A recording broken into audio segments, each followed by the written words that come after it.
makes her bid for a little piece of history.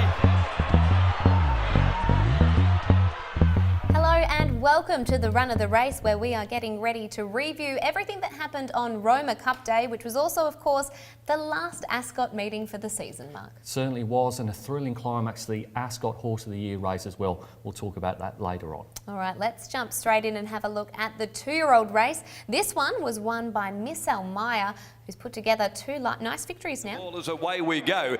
Only about 3.5 lengths from first to last, and we've got Dreams at the 550 with a narrow lead. Miss Almaya second, Forest War parked out there wide with Annihilator going keenly in the middle. Down on the inside is Mini Winnie searching for a clear run as they come around the corner. Saturday Sun, away we go back there with Red Can Man. They're homeward bound. Miss Almaya draws alongside of We've Got Dreams. No run, Mini Winnie down near the inside and going well. Forest War, Annihilator. Miss Almaya gets to the lead though on the outside from We've Got Dreams, and Mini Winnie now into the clear, but Miss Almaya's kicked away. Red Can Man runs on, but it's Miss Almaya. Miss Almaya wins the first. Another one for Miss Almaya only cost a very small price of $6,000, I believe, and is certainly returning dividends for Connections. This horse sat outside the leader. The leader was going a length under benchmark, so a nice sort of tempo for a two-year-old race. Yeah, it wasn't a bad race. Doesn't make the file the winner. The horses that do, I'm going to forgive Mini Winnie here, was slow away, lost about a length at the start, was held up in the straight until around 200 metres from home and came home with the fastest sectionals as well. I think from an unfashionable stable will go around at a decent price next start and is worth perhaps following. Forgetting Forest War, balked at the crossing on the way back to the mounting yard.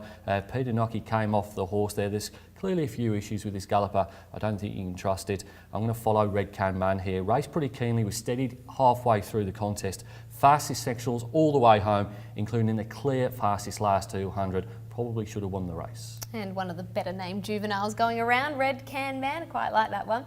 Let's have a look at race number 2. This one was won by Hyperspace. Overall recorded a figure just around benchmark. Diamond Tonique, beautifully placed on the outside. Arnie's Boy when they'd left the 600 mark behind them. And then Hyperspace and Chest and Flyer, Pagan Image and Game of War. Up nearing the home corner, Langley going for home, tries to steal a break. It's Langley a length and a half clear. Diamond Tonique tracking it up on the inside, coming into the corner. On the outside is Flirty Friars, and Arnie's Boy pulls out to make its move, and further back is Hyperspace running on. At the 200, Langley's the leader from Arnie's Boy and Hyperspace. Diamond Tonique searching for an inside runner. It's on the outside, Arnie's Boy and Hyperspace. Hyperspace joined Arnie's Boy, got the head in front. Hyperspace wins. Hyperspace winning there. Who makes the files, Mark? Hyperspace certainly makes the file, was 5th 600 metres from home, and the reason why that's significant, it was the only winner on the day that wasn't in the first 3 at that point of the race. Fastest sectionals, including the fastest splits from the 4 to the 2 and the 2 to the winning post. I think Hyperspace is worth following. I'm forgetting Pagan Image. A vet's examination after the race, no abnormalities, but now unplaced all 4 starts since winning a graduation handicap back in September of last year. And I'll forgive Diamond Tonique. They found a trace of blood in its left nostril before the race. It was past fit to start, was held up around the 150 mark, came home with the second fastest last 200. Probably going to Broome and probably winning up there. Certainly will be looking forward to seeing that horse in the beautiful area that is Broome. Let's have a look at the next race. This one was won by Come Play With Me, who finally found himself in the winner's circle. Play With Me off the steel. At the ready, down on the inside, heeled up. And over on the outside is Superior Smile, and still last of all is Dark Musket, about 3.5 to 4 from the leader. Well, it's been there right from the outset, Salon de Chevelle, and coming past the 350 at the top of the straight led. Now Come Play With Me, called upon by Kirby as soon as they'd balanced up and spotted the judge. And he ranged alongside to grab the lead. Come Play With Me from Salon de Chevelle. They're sprinted clear from Dark Musket. Superior Smile approaching the 100 though. Come Play With Me has raced away from them and is absolutely home and host. He's going to trot in, and there's a double for Kirby. He'd been so consistent around those provincial cups and always was running near the placings, just was finding 1 or 2 better, but this race looked a bit of a drop in grade, and Come Play With Me was able to get the job done. Yes, second fastest sectionals in the race, and I think the key for this horse is I make him the follow because he absolutely loves Belmont. He's got a fantastic record at the winter track, and he was second up on Saturday when he got the job done. I'm going to forget At the Ready here. Stone Motherless both runs this preparation. Its last win was back this time last year. Has now lost 10 consecutive races. At the Ready, not for me.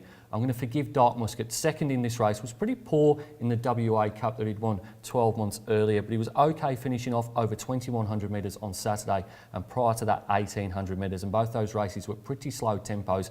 I think he needs a truer staying test. All right, speaking about tempo, Flirtini was able to register definitely one of the best figures of the day, in fact the best figure of the day, with a minus 5.4. That's 5.4 lengths better than benchmark. Let's have a look at Flirtini winning. A length away then is Horizon, popping 3 deep, 550 from home. And then Unibro down near the rails. Last of all is True Attraction. Up to the home corner they come. Black Sabbath snuck a length and a half to 2 clear from Flirtini, being heeled up by Azzopardi at the top of the straight, coming around a further length and a half away, followed by Playing Marika, Horizon, True Attraction. Black Sabbath is the leader going to the 250. Now Azzopardi makes a move with the heavily backed commodity Flirtini. She draws level, bursts to the front now. Flirtini coming around, runs to second, but this is going to be a resounding first up win, and it's a 2-stake double for Simon. Flirtini winning there. Now this was the fastest of the 3 1,200 metre races ran on the day, including the Roma Cup, which was a Group 3 level, so it's a good performance by Flirtini. Yeah, been a bit of a theme of run of the race top performances have been from the Simon Miller yard, and Flirtini is that again this time. First win since winning on debut back in its last couple of campaigns. Fastest last 200 and 400, and a very similar rating to its third in the WA Guineas. I think Flirtini will be going places. I'm going to forget Horizon here. Both of its wins have been at Bunbury. Blinkers went on for the first time on Saturday, and generally speaking, the ratings are below the Metropolitan grade. I'm going to forgive Playing Marika. Came back mildly lame in its off 4, was having its 4th start, had won 3 in a row up till then. Not sure about the ability of this horse, but forgiving Saturday's performance. All right, certainly a race that probably is one of our better form races going forward, given that it was run at a good tempo. All right, we'll take a quick break, and on the other side, we'll have a look at the rest of the meeting, including the Roma Cup.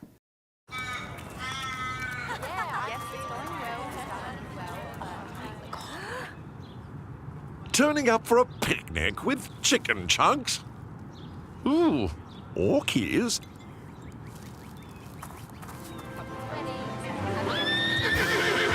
Turning up for a picnic on a horse? Delightful. Life's better with horses. See you at the races. Welcome back to the run of the race, where we are looking at the second half of Saturday's Roma Cup meeting, and this race here was taken out by Mrs. Brown's Boy. Grey Enigma, the top weight continues to work around them. Settlers Creek, but he's been parked wide all the way. Rebel Knights back midfield around the outside of Tonka Tough, and further back then to Blue Tracer coming to the home corner.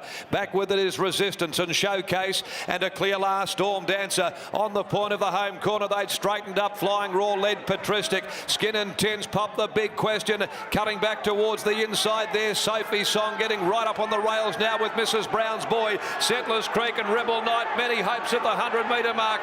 Wide out Rebel Knight. Grey Enigma down on the inside. Mrs. Brown's Boy. They'll split the line. Tight go. Mrs. Brown's Boy winning there. The second horse to salute on Saturday in those clubs' colours, and a horse that I think was just building into the preparation. Certainly stripped the fittest I'd seen it on Saturday, and overall just a plain sort of figure, just a benchmark kind of figure. Yeah, a few people liked this horse on Saturday, including Pete Anthony. He had it as an each-way special. Doesn't make the file. The horses that do, there's only 2 in the file. I'm going to forget Showcase. Finished last here, was pretty wide, was also keen, had its head in the air around 1,400 metres from home. Quite simply, 1,500 metres is too far. This horse hasn't won beyond 1,200 metres. She may well end up in the breeding barn before she gets back to the racetrack. And forgiving Rebel Knight, cast a plate, had a small abrasion when it came home. Fastest sectionals from the 2, the 4 and the 6. And I do think this horse is probably worth following. He probably just needs to land in a race with much better tempo. It was okay on Saturday, the tempo. The previous 2 starts have been pedestrian. Okay, so Rebel Knight making marks follow file. Let's take a look at the next race. Free Trade, a horse that there has been a bit of a rap about, and it's justifying that. Up between horses then is Rosebush, and they're followed further back by Paddy Shadow, leaving the 600 behind them. Then Smarty Fancy Fox is well back, and Tommy Stand Up nearing the corner. Sterling Estate at the 400 mark leads the way. The well-tried Free Trade is up running second, about to let loose. In behind them is Prevailing Winds, being followed by Fine Scent. Don't Fuss beginning its run down the outside. Leading Girl switching back towards towards the rail as Free Trade surges to the lead with 150 to go. Free Trade clear, Leading Girl down near the inside, but Free Trade's got their measure at the moment. Free Trade in front, Leading Girl coming late. Free Trade big leading. Free Trade winning there, and great to see Kira Yule in the winner's circle on a Saturday. It was a nice performance by this horse. Certainly was. I think he's got a fair bit of ability. Kira picked up the ride with Chris Parnham over in South Australia, riding in the Group 1 Goodwood. Doesn't make the file, and that's because Leading Girl I thought was pretty good in the race. Bar plates went on for the first time on Saturday, fastest sectionals and another decent overall rating, and that's why Leading Girl is also the follow as well, was just a length and a half off its personal best. And I think significantly 1200 metres on Saturday was the shortest trip she's ever gone over, so expecting Leading Girl to improve over 14 and maybe 1600 metres, follow her next start. Forgetting Prevailing Winds. I know it's another one of these Eastern States imports for the Gun Jimmies. Slowest last 200 and quite frankly very disappointing. Okay, so that horse in the forget file. Now it's time for the Roma Cup, and this was very much built up during the week to be a race between two, Rock Magic, Galaxy Star, but in the end it was Vital Silver who was there to spoil the party. Is the Celt, 600 left to go as they come towards the home corner, leaving the Riverside. Great shot just in front of Vital Silver. Riverdance coiled up behind them on the inside of Mr. Motown. A length away, Durandell, and then came Ms. Lecky. In between horses, Electric Light. Rock Magic begins his move. Pike's going to have to weave his way through with the odds-on favourite Galaxy Star. Vital Silver, great shot coming together. 200 from home from Riverdance. Here's Rock Magic down the outside. Ms. Lecky behind them, and further back Galaxy Star. The fancies aren't in it at the moment. Vital Silver's grabbed the lead from Great Shot. Galaxy Star late. Vital Silver in the major. Congratulations to the connections of Vital Silver for the victory there, but let's take a look at these figures. We've already reviewed two races that were ran over the 1200 metres on Saturday, so we have something to compare them to. That first race that was won by Flirtini overall recorded a figure of 5.4 lengths better than benchmark overall. That next one by Free Trade was minus 3.5. This one at Group 3 level only recorded 0. Yeah, and no matter how fast you come home, if you don't go fast in the first half of the race, you can't run overall good numbers. So congratulations to the connections of Vital Silver. They're talking about going east with this galloper, but off the form of this race, I'd suggest probably staying at home until it improves its ratings. I'm going to forgive Rock Magic in this race. Was wide throughout. I thought it was an okay run in an on-pace dominated race. He had the fastest split from the 4 to the 2. Is there a horse in WA that travels into a race better than Rock Magic? I don't think there is. Forgiving the old boy there. I'm forgetting Ms. Lecky. She's simply not one of mine. She's won 4 listed races, but that was her second worst rating of her entire career on Saturday, and I think she's probably a little bit overrated. Following Galaxy Star, fastest sectionals. The first 4 home in this race were 2nd, 9th, 1st and 3rd with 600 to go. She was 9th, and barring ill luck during the Belmont season, she's going to win every single one of the feature races there. She absolutely is. She flashed home with a flashing light on her head. I don't think anyone could miss her swamping the line. All right, there was still one race to go, and this one was won by Mervyn, who has been a feature on the run of the race. When we've talked about that race that was won by Valor Road, it has proven to be a serious form race. That's now the top 4 horses in that race. To win, let's take a look at Mervyn. Them hard, and further back behind those, Big Caroline, who's back with Undisclosed. It's Mervyn freewheeling at the 500. The fleet-footed grey Mervyn by more than 2 lengths. Man time before the bend. A length and a half. Stage Man 1 short. Floyd Speeding Comet. Back in the field, My Demi and Happy Harry. Down near the inside, Thunderstrut with Hoboken beginning to run on. Mervyn's the leader, 250 from home. A length and a half to Stage Man. 1 short down on the inside, getting home well. Mervyn in front. Stage Man trying to haul him in. 1 short, getting up on the inside. Mervyn's in front. 1 short's diving. 1 short, Mervyn, or Mervyn might have... Mervyn winning a tight finish there, but this is a horse that, as I mentioned before that replay, has been running serious early time, has still been able to stick with them at the end, and we saw it again on Saturday. Yeah, there's no fake news on the run of the race. If you can run fast, you can run fast, and that's what Mervyn's been doing in those form races, the one featuring Valor Road. Doesn't make the file here. I'm going to follow Happy Harry out of this race. Tongue tie off for the first time on Saturday. 2nd fastest sectionals. At an elevated heart rate the last start it had. That was its only run last campaign. and that was his first preparation with Simon Miller. I think Happy Harry has got a win in him. On Forgetting Thunderstruck, 4 gear changes on Saturday, including 3 for the first time.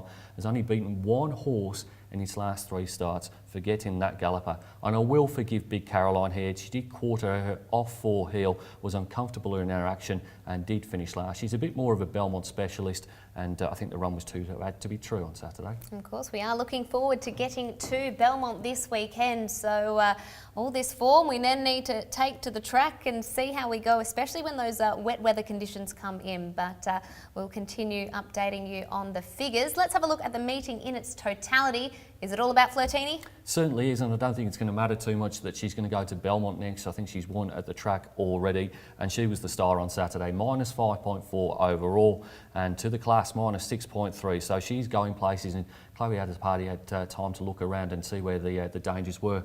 There were none. Looking at the closing sectionals on the day, Galaxy Star 11.08, absolutely low flying, and then undisclosed both the 4 and the 600 metres. This is a horse that's got a pretty good record at Belmont. Probably could find a race at the winter track. No surprise to see that figure from Galaxy Star. Savaged the line.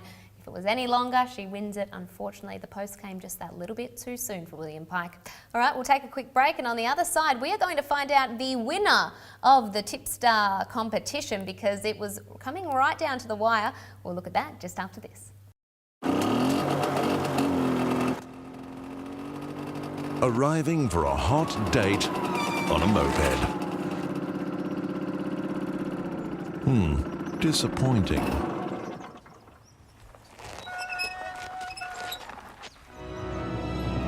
Arriving for a hot date on a horse? Fantastic! Life's better with horses. See you at the races. Welcome back to the Run of the Race, where it is time to look at the final round of the summer and autumn tipping competition. And Mark, there were some nice prize winners to finish off the competition. Certainly, more than 2,000 points up for grabs, so you could have made some ground on Saturday. You needed 7 of the 8 winners and coming around in the 4th race, and you needed your big bet on Vital Silver in the Roma Cup. Did our weekly winner in Brenton Williams find Vital Silver as his big bet? Certainly did. He also found Mrs. Brown's Boy and Come Play With Me. Just the 3 winners for Brenton, but enough to score 1,412 points. And whilst that only lifted him to 123rd on the overall ladder, he was the winner for round 19. Now let's have a look at the all-important winner board here in Keatsy. He'd been holding the lead for a long time. Did he hold on for victory?